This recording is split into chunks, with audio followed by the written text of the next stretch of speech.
Waziri, where is Bonface Mwangi? Well, he's in Tanzania, and I've been in touch with the Kenyan mission there. He's being held by the authorities, and we hope that he'll be released. Our embassy is in touch with him as well, in terms of trying to figure out how he can be helped so that he can find his way back home. What are the authorities telling you about why he was held?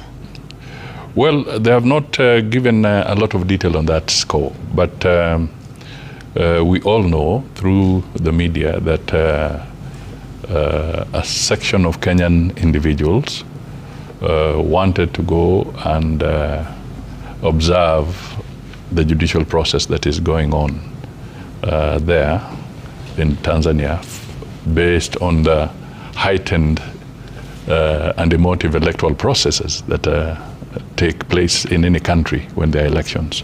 So they went there, and the best we can conclude is that they seem to have rattled the administration in Tanzania.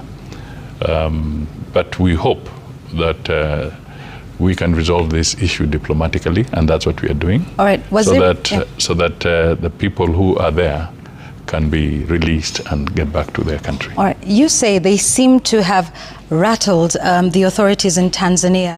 You're talking about the Tanzanian election. I want us to listen to President of Tanzania, Samia Suluhu, on what she had to say regarding the deportation of the Kenyans. Tumeanza kuona mtiririko au mwenendo wa wanaharakati ndani ya region yetu hii kuanza kuvamia na kuingilia mambo yetu huku. Sasa kama kwao wameshadhibitiwa, wasije kutuharibia huku.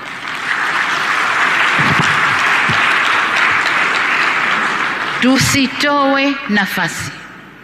Walishaharibu kwao, walishavuruga kwao. Nchi iliyobaki haijaharibika. Watu wako na usalama na amani na utulivu ni hapa kwetu. Kuna majaribio kadhaa. Niwaombe sana vyombo vya ulinzi na usalama na nyinyi wasimamizi wa sera zetu nje kutoa nafasi kwa watovu wa adabu wa nchi nyingine kuja kutovuka hapa kwetu. Hapana.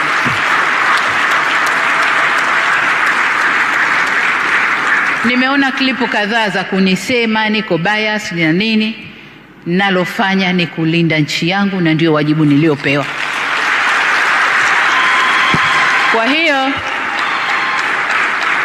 hatutatoa nafasi kwa kiumbe yoyote kuja kutuvurugia hapa, awe yupo ndani au anatoka nje. Hatutatoa hiyo nafasi. Waziri, she says utovu wa adabu nchini kule, presumably in Kenya. How does this statement make you feel? This is a Tanzanian president talking about utovu wa adabu wa Kenya. Are you intending to protest this at all? No, I will not protest. Why not? Because I think there's some truth. Uh-huh. There's some truth. Okay. Let us face a few facts. The level of etiquette,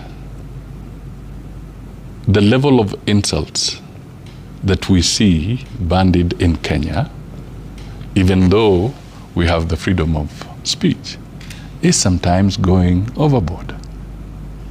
All right? So to the extent that she's saying that people sometimes have gone to extremes in their utterances in Kenya, it's a fact. Now, what we need to talk about is this. Can we get to the bottom of the treatment there? Okay, because okay? Waziri, allow me, Waziri, to just understand what you're saying. You know, I'm a Kenyan too, okay?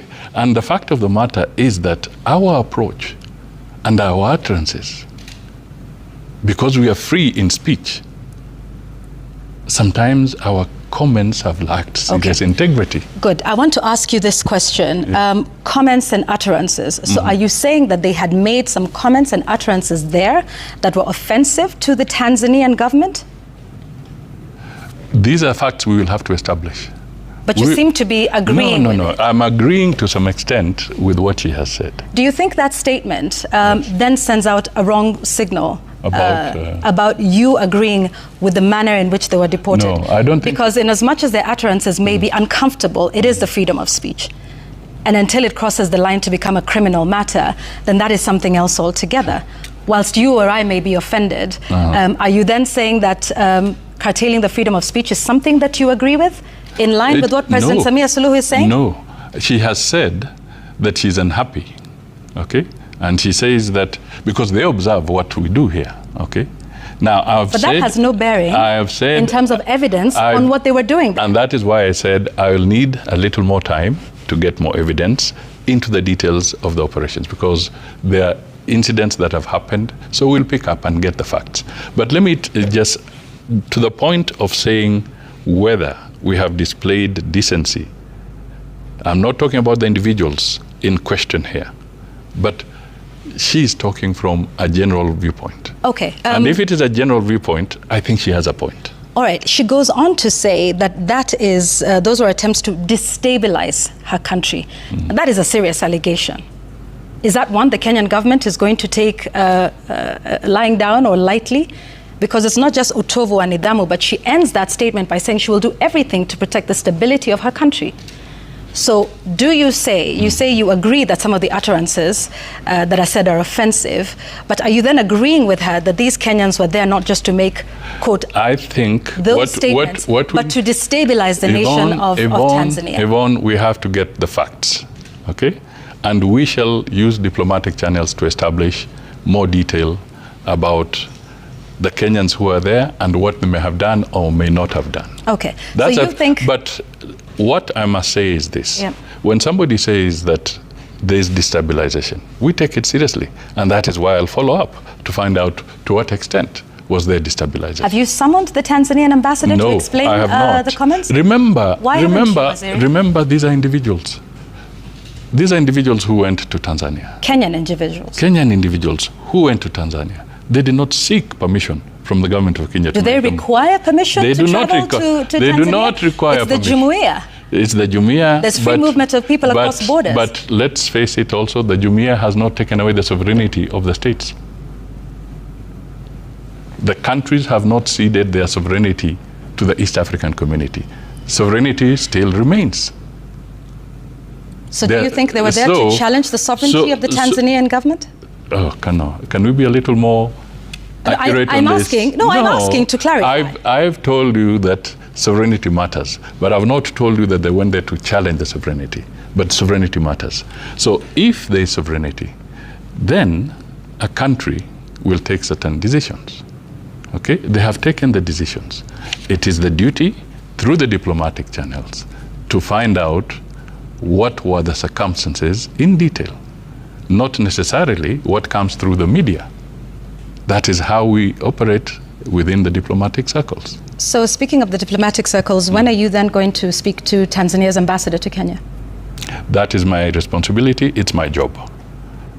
I'll know when to do that, and I'll know how to do it. Kenyans are looking for answers because this is something that's happening in a public space. Yes, it's happening in a Right now, Bonface is detained by Tanzanian authorities. Others were deported, including, by the way, a former Chief Justice who one would imagine enjoys perhaps certain privileges in a country such as that. So, I mean, is it not a fair question to ask about how far the diplomatic channels are going?